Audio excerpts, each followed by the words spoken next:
Good afternoon, everyone. Can everyone hear me?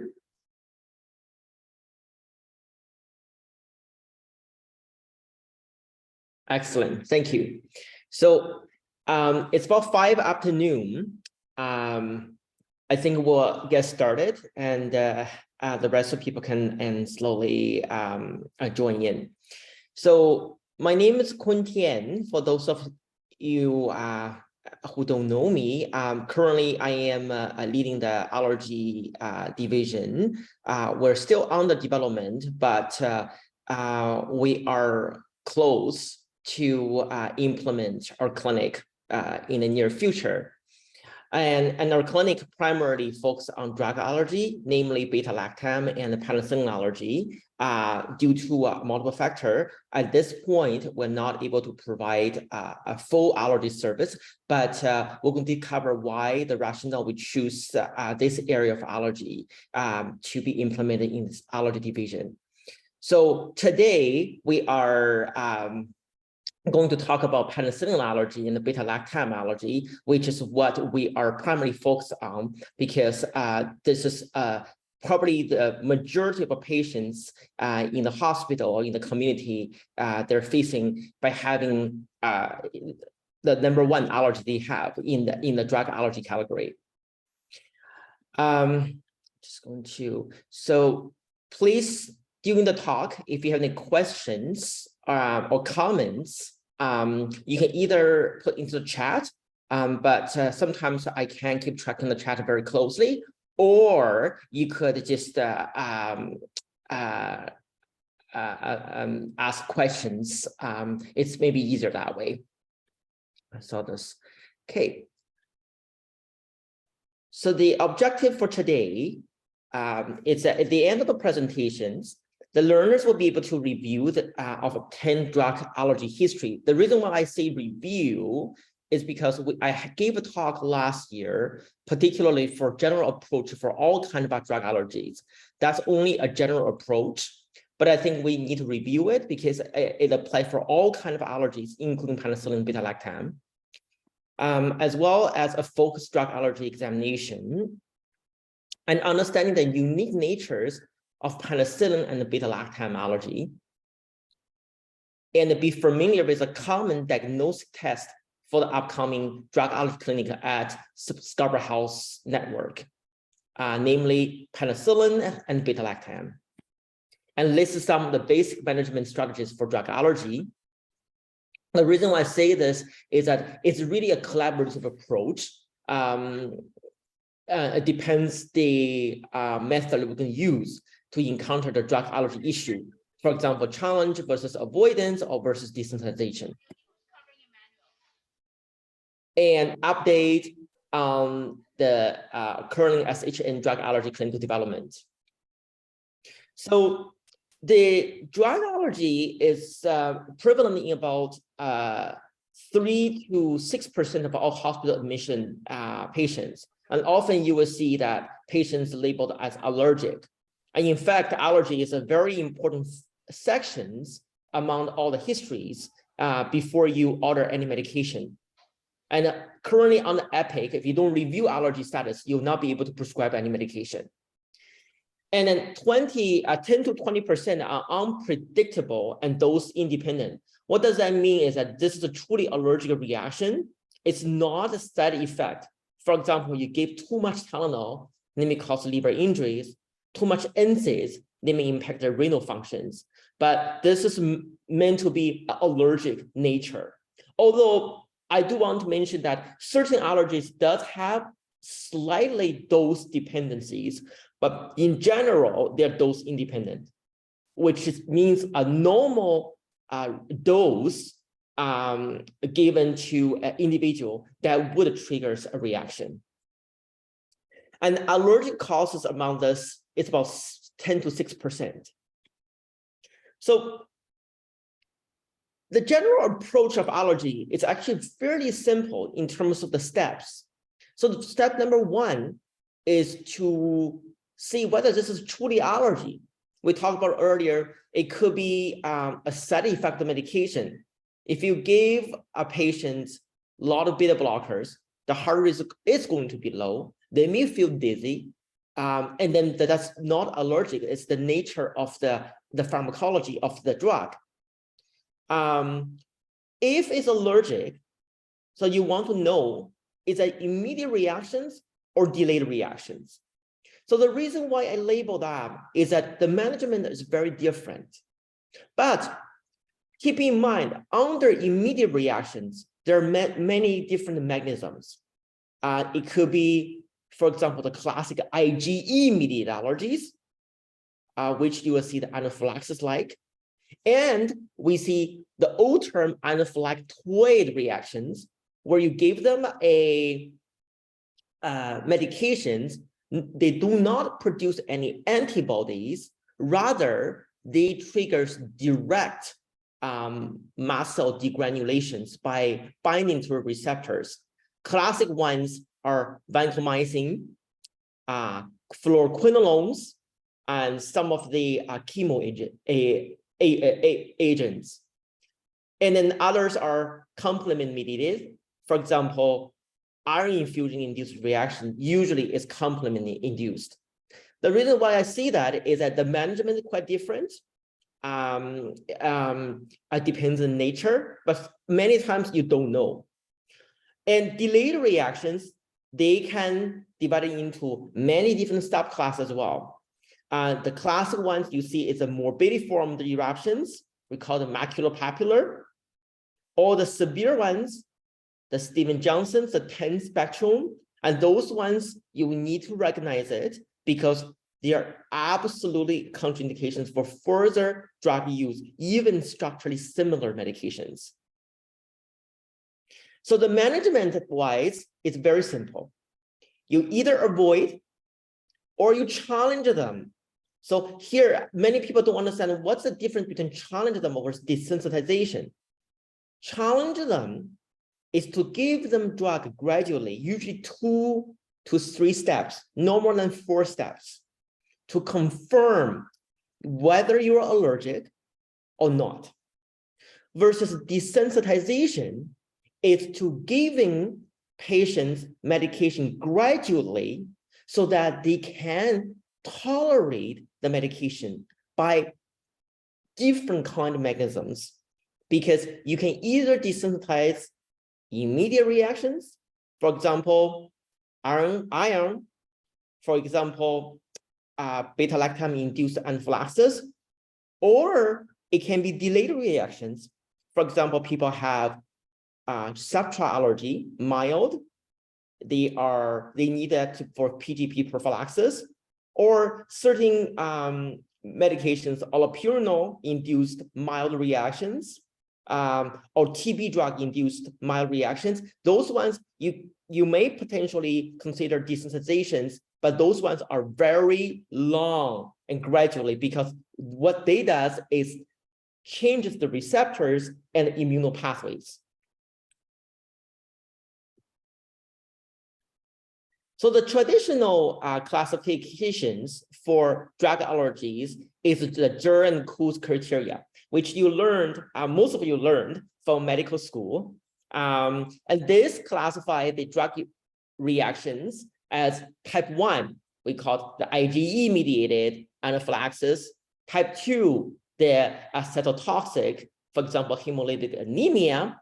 Type 3, immunocomplex serosickness-like reactions. And type 4, the T-cell mediated delay reaction can be T1, T2, subclass, sometimes it can be neutrophilic. So really, this is a very old approach, but I think it's still reasonable because by understanding that you have a sort of starting point, the reason why I'm saying it's an old approach, that we know nowadays certain medications, particularly the biologics, the chemo agents, for example, they turn to have overlap among different categories. For example, some of the biologics, they can have immediate reaction, and later on, they may manifest a delayed reaction.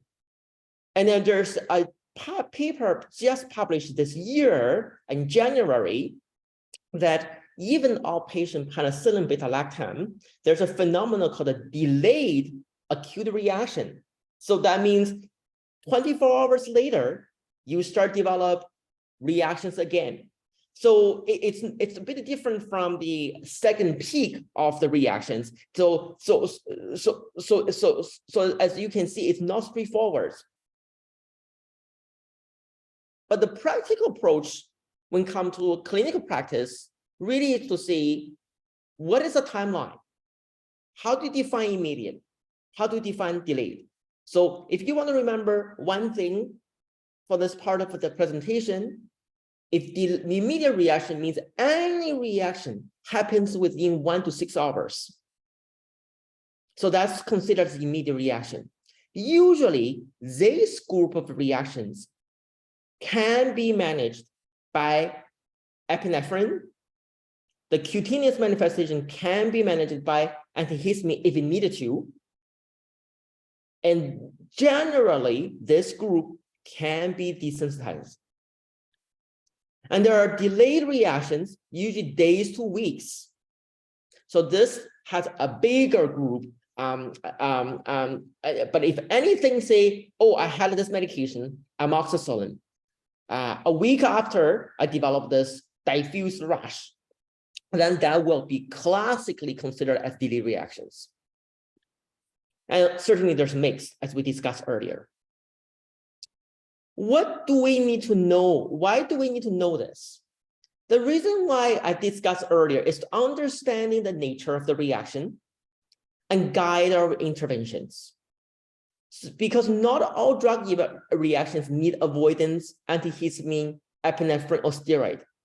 For example, if the person have a delayed reaction, you give them the medications. Antihistamine may work for itch if there is histamine components involved, but many don't. But you give it epi, it will not work.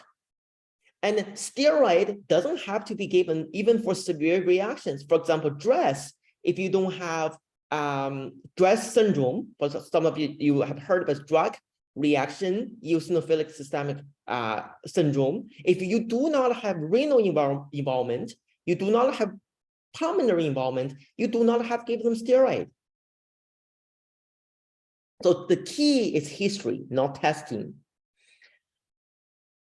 So you need to know which drug, why on this drug, the dose you gave it. Again, even though drug allergy theoretically is dose independent, but we do have a threshold in the body at what point you are triggering more severe reactions. Sometimes they're so subclinical, even though they are reacting, you may not see any signs. And that's the reason why when we do drug challenges, we usually start small dose so that even though they have a reaction, it's mild enough that it won't have any life-threatening events. And timing is very important because it's the first exposure versus a later exposure. If it's a first exposure, you know the mechanism likely not antibody mediated because they don't have time to develop the antibodies against this particular epitopes.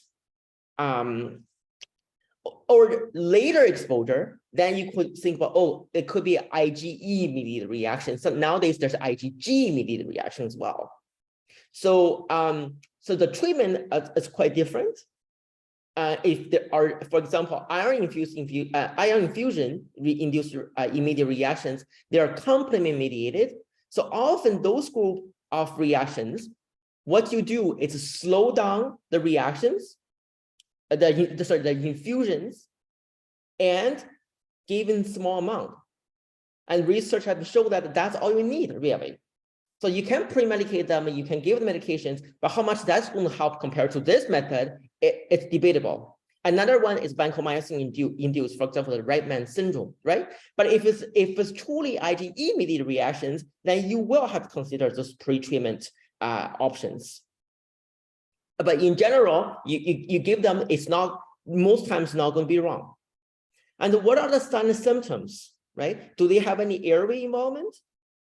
do they have any other systemic involvement? For example, the hepatic, renal, and pulmonary involvement, because that would change your thoughts about the reaction nature as well as guiding your treatment plans.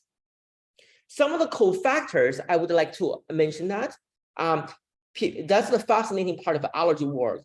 Certain common things, for example, infection, exercise, NSAIDs use, alcohol use. For women who has hormone change during the menses or even menopausal stage, recreational drug use. What they does that when you expose to certain drugs, when not having those factors, you will have no reactions. But when you expose to any of the reactions in addition to the medications, you will have reactions. The classic example is when you have a viral infection, you give amoxicillin, you develop this morbidiform rash 10 days later. And then you re-challenge them with amoxicillin down the road, they're fine. Because this drug reactions happens in the context of a viral infection, you give them these antibiotics. And one question I always ask my patients is, have you had a similar problem in the absence of the drug? For example, we see patients who tend to have hives, and then they took the medications and they start blaming, oh, the medications make me having the hives. I said, well, how about before you took the medication? Have you ever had this hive before? Oh, yes, I have similar rash before, but then very unlikely medication is the solo culprit of this reaction. And then what treatment you have for this reactions, right? So do you need to use systemic immunosuppressant? Do you need to use EpiPen? Do you need to use antihistamine? That tells you a lot about the nature of the reactions and how effective it is. So this is the drug timetable about reactions. I encourage, if any patients this is mostly for patients having a reaction on the ward. I encourage you just maybe talk to our pharmacy colleague to generate a table like this, because that give you a clear thoughts of what could be likely the culprit. Because when patients admit to the hospital, often on the general medicine ward, they are on many medications. So in order to tease them out, you really have to know when the medication started, what's the timeline associated with it. So if the medication was given just in the last hour, you develop hive, throat tightnings, and wheezing. Most likely, this is a mast cell-mediated process. If you have reactions, it's about 7 to 10 days after you gave the medication initially. So that suggests some sort of immune complex mediated delayed reaction. The caveat is that if you had a similar reaction before, next time you give this, usually this reaction will reoccur in about 1 to 2 days. So if you have morbidiform eruptions, so in general, it's about 7 days, but it can be as early as 4 days. If you have Steven-Johnson or 10 or blistering eruptions, usually they involve this your so the classic Steven-Johnson or TEN, toxic epidermolysis necrosis. So those ones are, if you do a skin biopsy, usually they will show a full thickness of necrosis of the epidermis, right? So those ones usually happens within about 1 week to up to 3 weeks. Versus the DRESS syndrome, so drug-related eosinophilia systemic syndrome, that happens up to 6 weeks later. And then in fact, I've seen patients have DRESS later on almost 8 weeks after. Okay, so the timeline is very important, so I can give you a bit of idea what could be likely the culprit of the medication, because many times you just don't know. There's so many of them.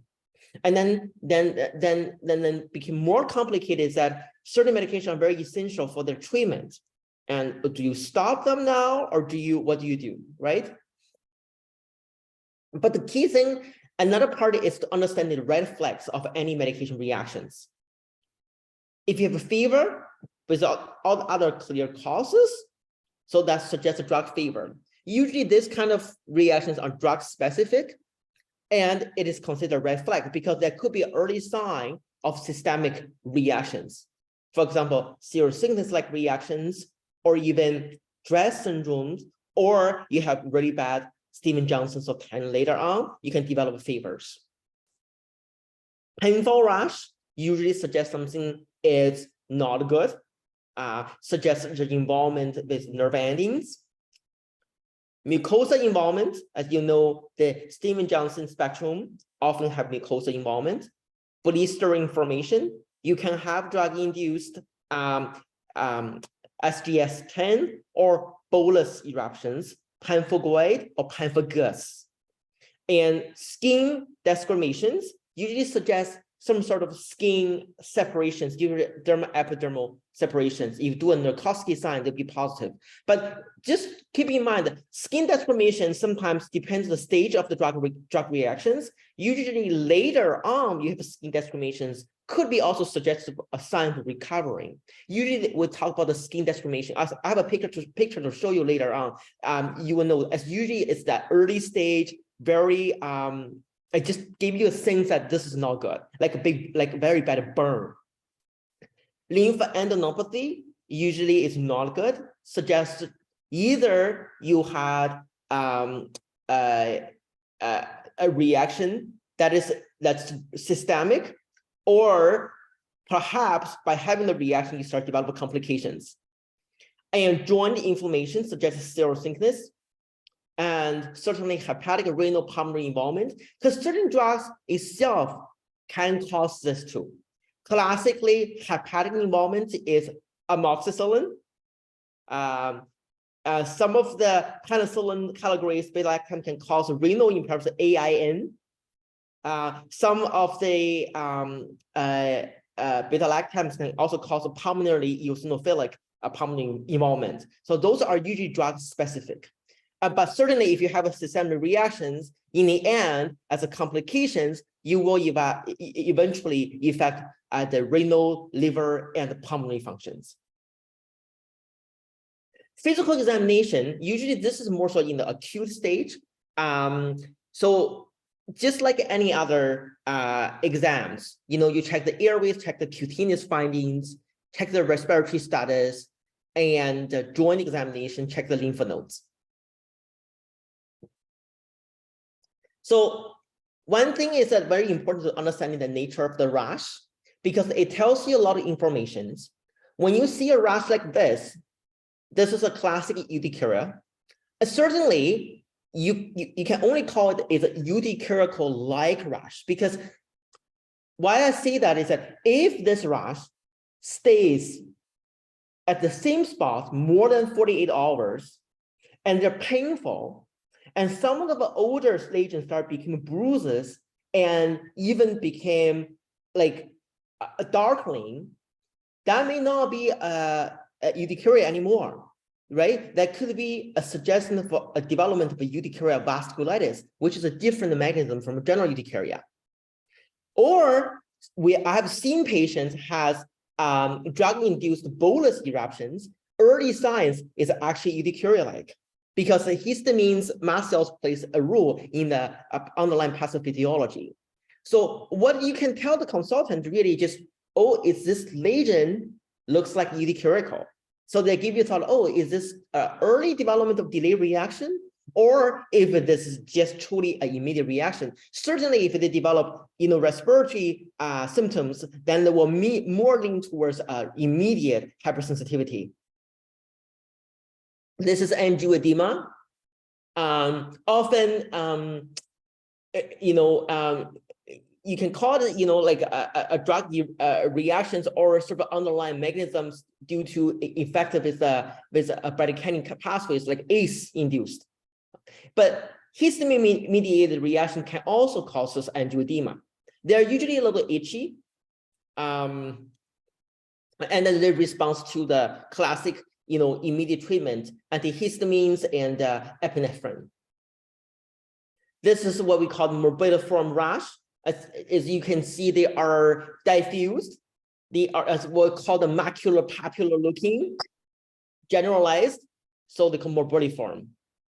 But this is just the morphology of the rash. It doesn't mean this just it's a benign rash, because certain syndrome, for example, DRESS, early stage, kind of looks like a morbidiform rash. This is called a dermatitic.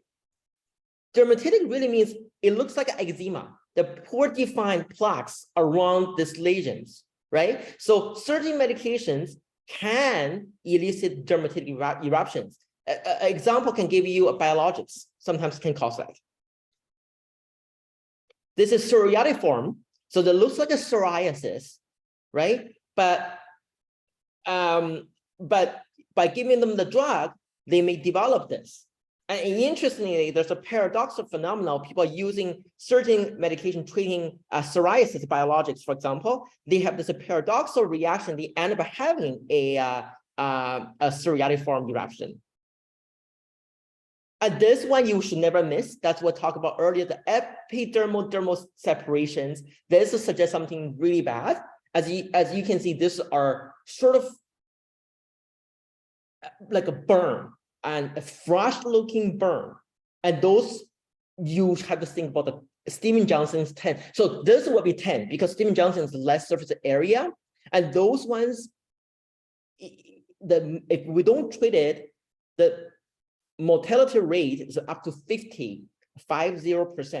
That's a lot. And this is a blistering rash. So you can see those are intense boli. So there's a fluid field. So this will suggest this is probably drug-induced pemphigoid. Versus if, let's say, hypothetically, the rash was just like on the risk area, those are crusty, kind of a bit of like dried up. You don't know whether it's a pemphigoid or pemphigus, because certain medications can cause pemphigus reaction too, right? Because they're intraepidermal, so the bolus are so thin they often just break up, so you don't see the boli. And there's this pustulosis. What you see was all this pustules formation suggests the neutrophilic pathways. Okay, the reason why you need to know that is a certain reaction, for example, AJAP, acute generalized erythematous pustulosis, those are suggest systemic reactions. However, we know that those reactions, we can even use patch test or to treat it. To identify the culprit of the drug, versus the other severe cutaneous reactions, for example, Steven-Johnson, you shouldn't. This is, when you look at the skin fold, because distributions also plays important roles. This condition called symmetrical, drug-related, intertriginous, and flexural erythema. I'm sure some of you may have seen that on the ward. Usually, in the old days, we think it's called a systemic contact dermatitis. But nowadays, the mechanism have changed a little bit. But they can still trigger by drugs or any sort of systemic agents. So they only confines to the skin fold area. There is a name for it called the monkey bamboo syndrome, because they're in the skin folds area. Oh, sorry, I'm so sorry.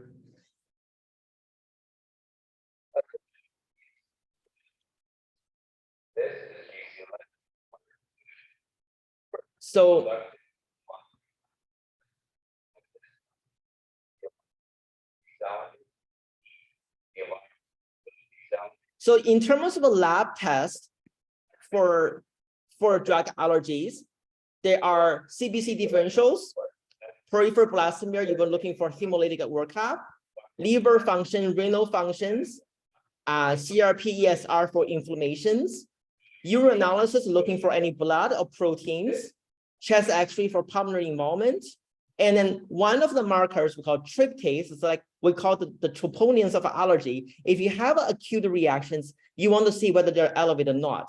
So ideally, what I suggest that if you think this is an immediate hypersensitivity reactions, you just obtain a tryptase within about 4 hours reaction, because the half-life of tryptase is very short. If you don't do it within that time frame, it will not be accurate anymore. So then after patient recover from the reactions, we will have to repeat again to have a baseline.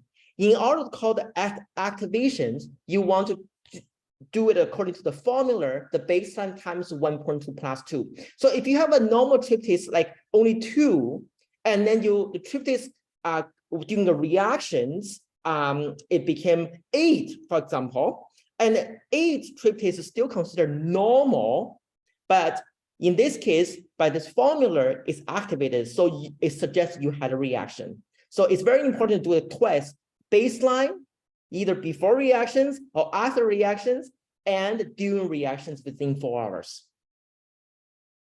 Genetics, we don't have to worry about it. However, I want you to be aware because this cross with many other specialties, and nowadays genetic studies for drug allergy is getting more and more popular. Skin test. So this comes to everybody's favorite. What is allergy skin test means? Usually for IgE mediated reactions, the skin test means prick test. So you start with a full strength of these allergens, in this case, drugs, put a drop on your skin and prick your skin. And then if it's positive, and the fire department has been notified. Please remain calm and await further instructions. So if it's positive, so they will be 3 millimeters well size bigger than the negative control. And alarm has been reported And in the building, and the fire another way of doing it is please remain calm and await further instructions.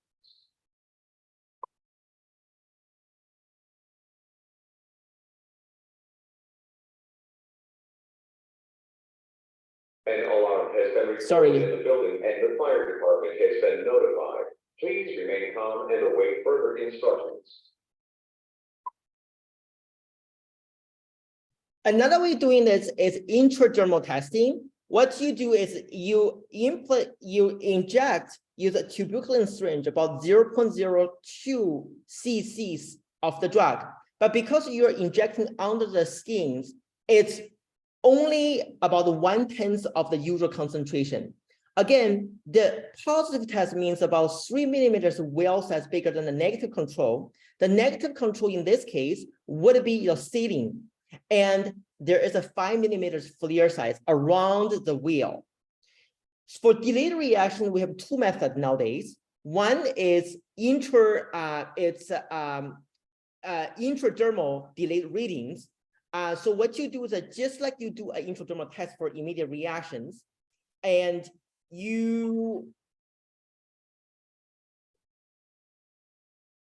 want to rate the test 24 hours after and 72 hours after, because if they have delayed reaction, often you don't see the reaction right away, but within a day and 3 days after, the skin will change.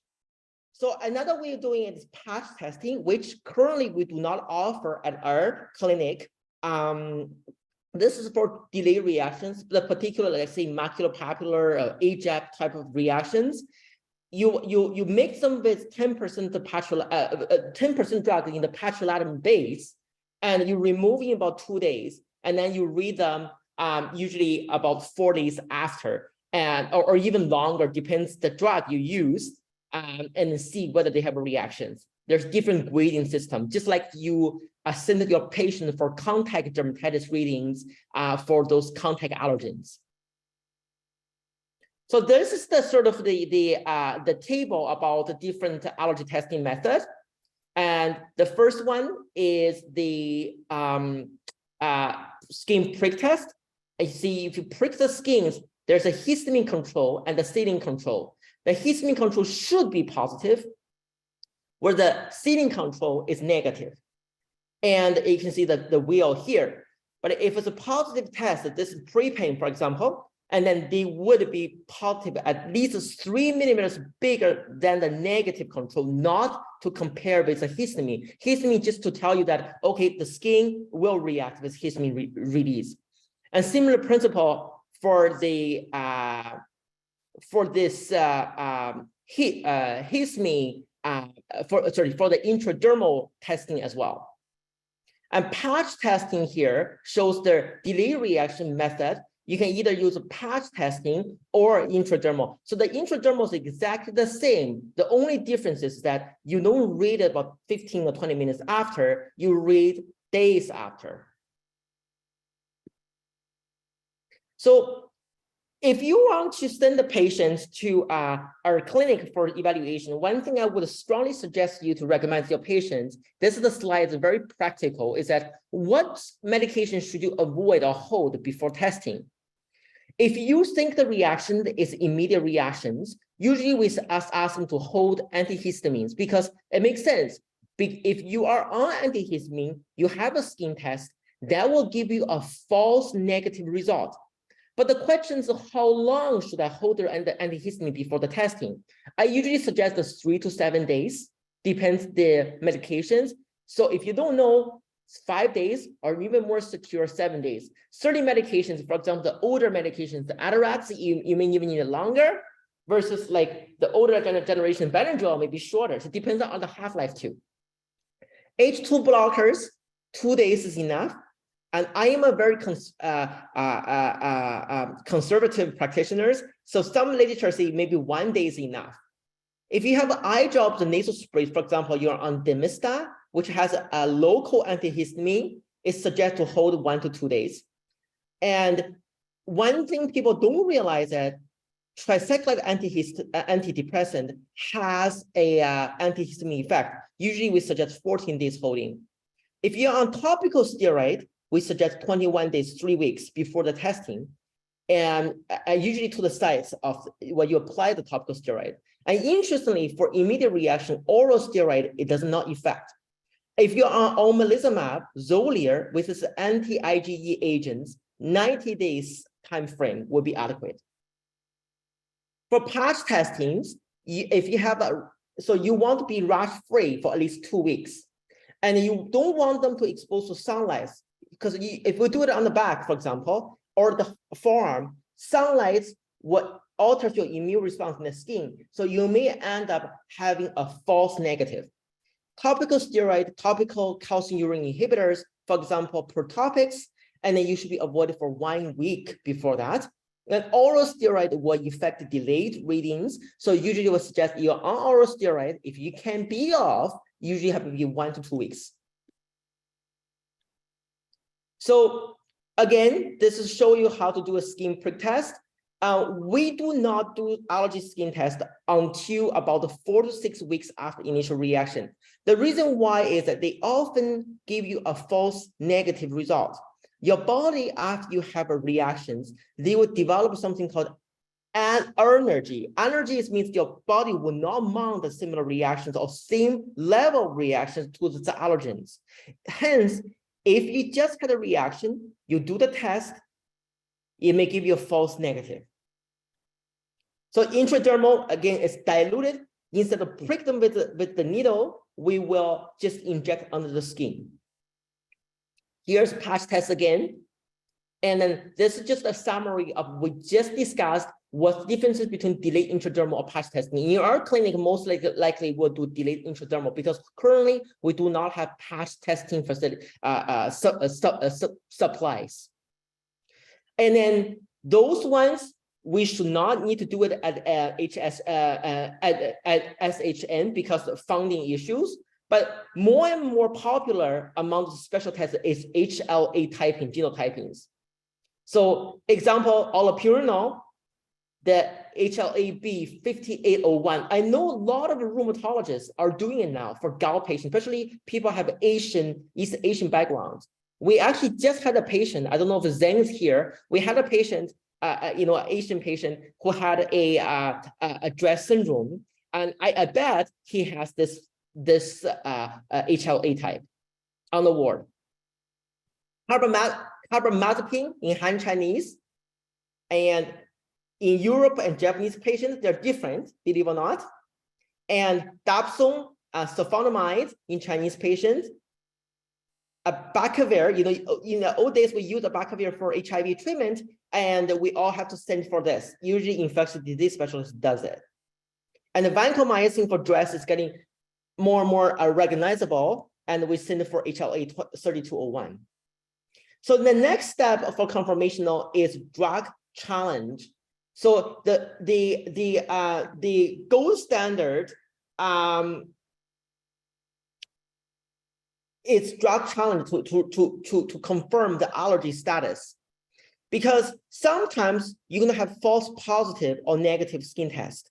So in the end, how do you prove it? It's drug challenge. It's not drug desensitization. The whole point of drug challenge is that it does not sustain the tolerance. It's just to see whether you're allergic or non-allergic. 2 steps, 10%, 30 or 60 minutes later, followed by the full strains, 90%. So contraindications for drug challenge, certainly we discussed all those earlier. If you have any of those, for example, you have Steven-Johnson, you don't want to re-trigger it. You have a multi-organ involvement, you don't want to trigger it. You have the hemolytic anemia, you don't want to trigger it. So we do not do drug challenge. That will be up to us for evaluations. So now the last 10 minutes or so, we're going to talk about the penicillin and beta-lactam allergy. That is the primary focus of our clinic. So desensitization, again, it's beyond the scope of the clinic. So we're not going to discuss them too much about it. Currently, the desensitization is under a clinical pharmacology in the hospital. But for penicillin allergies, in terms of the statistics, 10% patient report penicillin allergy, but 90% actually can tolerate it. As you can see, how many patients will have to use alternative suboptimal treatment.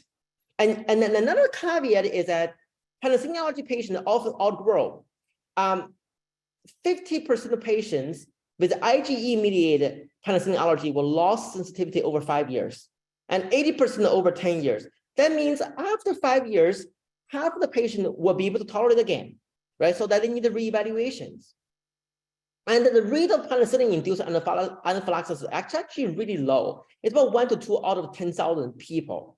So we, instead of giving them all the strong drugs, we could consider re-challenging them, test them, or using relatively fairly similar alternatives if we can. Why need to be delabeled medicine allergy? We just discussed this, right? For cost, for antibiotic resistance, and also to provide optimal care. So in terms of the beta-lactam, we often talk about is a penicillin and the cephalosporins. Also, although, you know, if you extend them, you know, carbapenems, those ones all have like similar structures. But what really is the beta-lactam is this beta-lactam ring there. Okay, for the cephalosporins, the big difference is there is that they have the different arching. The reason why I emphasize the arching is that this R1 chain is often the allergic coupled of reactions. And for beta-lactam, for cephalosporins, they also have R2 chains. R2 chain can induce reaction, but less commonly than R1 chain. So this is sort of the diagnostic sort of recommendations nowadays in terms of how do you treat or evaluate penicillin allergy and delabeling. If the reaction is extremely mild, doesn't matter you are immediate or delayed, we often see nowadays, we just directly challenge them. Just give them a dose or 2-step challenge in the clinic, and because likely they're going to be outgrow, especially after 5 years. Certainly, if you have a severe reaction in the left-hand side, we do not challenge them at all. But why we need skin testing? Again, skin testing just means you are sensitized. It doesn't really tell you truly allergic or not. But what it does is it increases the probability, just like you do a stress test for people who have CADs, coronary artery diseases, right? So really, you try to risk stratify them a little better. So we are using the test to help us getting whether this person should go down to this challenge categories in a mild or go to the severe reaction category we should avoid. Skin test for penicillin allergy. Again, the principle is very similar to what we discussed earlier, but the key thing is that penicillin allergy with a full spectrum, minor components, major components, and it gives you our sensitivities almost 100%. So their negative predictive value is 100% almost. but then positive predictive values about 40 to 100%. And that's why if you suspect a person have a true allergy to reaction to penicillin in a mild reactions, nowadays we do not suggest testing because you could be falsely positive. There'll be bring more anxiety for the patient. So those patients you test them, if they're positive, and they may be able to tolerate the penicillin. So I won't go through the more details in terms of the different components, but this is mostly to our pharmacy colleagues for preparation purpose. But we do not have the full minor components, but right now we have PAN-G and pre-PAN. So this will add up about sensitivity about 80%, but still very good. So there's some caveat for penicillin allergies. So at SHN, we propose, compared to other counterpart of the drug allergy clinic, we're going to add ampicillins if we needed to in a patient's testing kits, because the newer study shows adding ampicillin will add up. There's a group of patients who are only allergic to aminopenicillins, and those groups can be up to 12 to 38% that missed on just penicillin testing, and that's why we're adding this if we needed to. And we also suggest to add a peptidase, even though the negative predictive value is low, but there is a phenomenon that you are allergic to peptidase, but not other beta-lactams or penicillins. So it's not just the tazobactam, it could be the piperacillin components. So for the people who's allergic to peptidase, doesn't mean they're allergic to penicillin, the whole group. And another caveat is that it is possible that you're initially positive. We talk about the penicillin allergies, you can all grow, but they can also grow back. So sometimes giving testings, retest the patient may give you the value that, oh, looks like the penicillin is back again. Okay, the allergy is back again. Because once you lose it, your test will be negative. But then if you regrow, then it will be positive. But again, it only means you're sensitized. You still have to go through the whole evaluation. In terms of the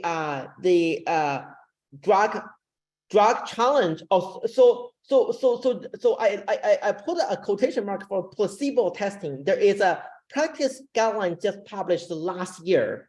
These suggest if patients really want penicillin allergies, you know how some patients have penicillin allergy, they got delabeled in the hospital, but they still avoid it for the rest of their life. They still think they're allergic.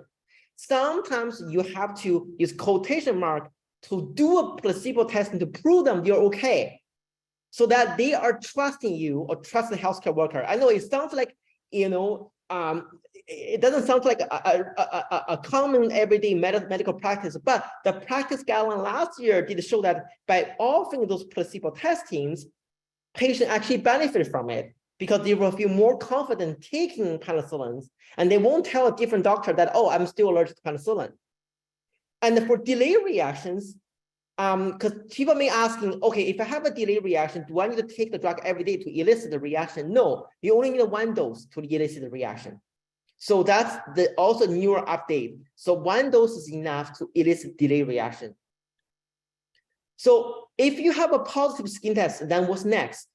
You either use non-beta-lactam antibiotics, or you administrate a cephalosporin with a greater challenge to confirm it. To using cephalosporin, because the cross reactions between cephalosporin and penicillins are very low. So perhaps they can tolerate cephalosporin, or you can desensitize them, because that's what's the positive test for penicillin only. So now we move on to cephalosporin. Cephalosporin has 10-fold less likely to react than penicillin. So that's why the higher generation, particularly, if you have allergies to penicillin, we can give the higher generation of cephalosporin. Usually they can tolerate it, the resulting problems. And keep in mind, the cephalosporin skin test is not standardized. At SHN, we'll offer primarily two kinds, and cefazolin, which is NSAID. The reason why cefazolin is on the list is because their R chains completely different from the rest of cephalosporins. So they often never cross-react. So that's one good thing about cephalosporin. But if you react to cephalosporin, you can have a phenomenon only allergic to cephalosporin, NSAID. You only allergic to NSAID, but not the rest of cephalosporin or beta-lactam. And then another one is ceftriaxone, because it's very commonly used cephalosporin in the hospital. We talk about the R chain business. As you can see that many medications share similar R chains. And often, if you have reactions to cephalosporin, we would suggest to try a cephalosporin with a different R chain. So even some of the aminopenicillins, as you can see that, example would be Caflex shares a similar side chains with ampicillin. So then the others are the monobactam and carbapenems. Monobactams really the only one we will use. I think that has to be approved by ID in general is azathioprine. And they only cross-react with cefotaxime. We don't even often give cefotaxime, and so the rest it does not. Carbapenems, the newer guideline shows that if you think the person's reaction chance is low, you don't even need to test it because the reaction cross-reactivity is really low, less than 1%. You can just give it as a full dose. So this is the table, shows you just what I discussed. As you can see, penicillin, cephalosporin cross-reactivity is about 2%, and then monobactams and carbapenem does not cross-react, and penicillin to carbapenem is only 1%, and cephalosporin to carbapenem is only 1%. This is the tables. I won't go through more in details. It's just different scenarios. What would you do? Like cephalosporin administered penicillin with patients with a cephalosporin hypersensitivity. What do you do? Or cephalosporin administered to patients with penicillin allergy or vice versa. What would you do? So this is the table. It's also downloadable online. Shows all the different beta-lactam cross-reactivities. That can give you a bit of a guidance of whether to be safe or safer to use. How about delayed reactions? So I won't go through in much details on delayed reaction, but in general, delayed reactions depend, are they drug specific or class specific or R chain specific? In general, for cephalosporins, it's the R1 chain causes the delayed reactions. Although research is still debatable if you look at the literatures. Summary, drug allergy is common outpatient issues, and we collaborate with our colleagues for delabeling and the challenge and in the drug safety clinic. History is key, and investigation depends on the history, and treatment decision cannot be done without the history either. So history is very important. So I'm going to spend the last couple of minutes talk about our SHN antibiotic drug allergy clinic update. We are doing very well. I discussed it briefly on the previous grant round of why we need this clinic, because it's highly valuable among our colleagues, and many patients are waiting for drug testing and evaluations for a long time, so that they're using suboptimal treatment. So the development plans, and we're following the sort of the 3 steps. The principle is it has to be practical, safe. We are going to having this clinic currently. We already decided at the Birchmount outpatient AMC clinic, because the setup allowed us to have rapid access to emergency department if there's a severe reaction happens. And we want the clinic to be realistic and practical. What it means is that we're not able to test in people, let's see, chemo agents, biologics. Those are very costly medications. We not have the funding. But however, penicillin is #1, basically, almost the drug allergy among all the drug allergy categories. So there have very good evidence, and we will serve a lot of patient populations in the SHN by early delabeling them, rather than wait list for like say Sonnenberg for another 2 years. And then we collaborate. We collaborate with many departments so far, that pharmacy, nursing, infectious disease, clinical pharmacology, emergency critical care. So it's really collaborative. We won't be able to run the clinic without any of your support. So this is our referral form. Soon it will be uploaded on Epic. We will start accepting referrals for any of your patients who have been identified that has allergies to penicillin or beta-lactam. This is our starting point. So just key thing I want to emphasize is make sure you go through the question here, because that'll help us to triage. And many times when people have reactions, only you are at the moment. We are not there. Patient cannot describe what reaction they have. So it's very important to know what happened at the moment, what rash they have. Do you have a picture to send to us? What lab you've done? What treatment you've been offered? So I just want to have a special thanks to many of my colleagues that have helped us so far to develop this division as well as the clinic. Particularly Swasti, our pharmacy director, and her pharmacy team. You've done a lot. And Kasai and her nursing team and our communication teams and Zing Wang have helped a lot in terms of set up the clinic to make sure they're on track. And our physician support, our current chief, Dr. Binder and Dr. Young, and Dr. Jones, and my other allergy colleagues, Dr. Steady. So this is a reference. So I'm just about a couple of minutes over time, but does anybody have any last minute questions?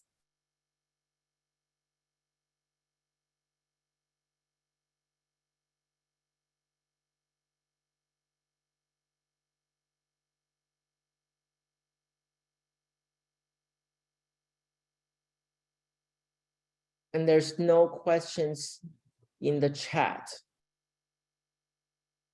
Oh, would the slides be available after presentation? Sure, I could send to you. Maybe can one of you send me an email so I know who I could send the slide to?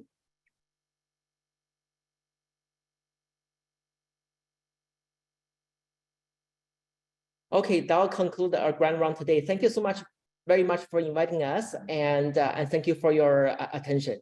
Have a good afternoon.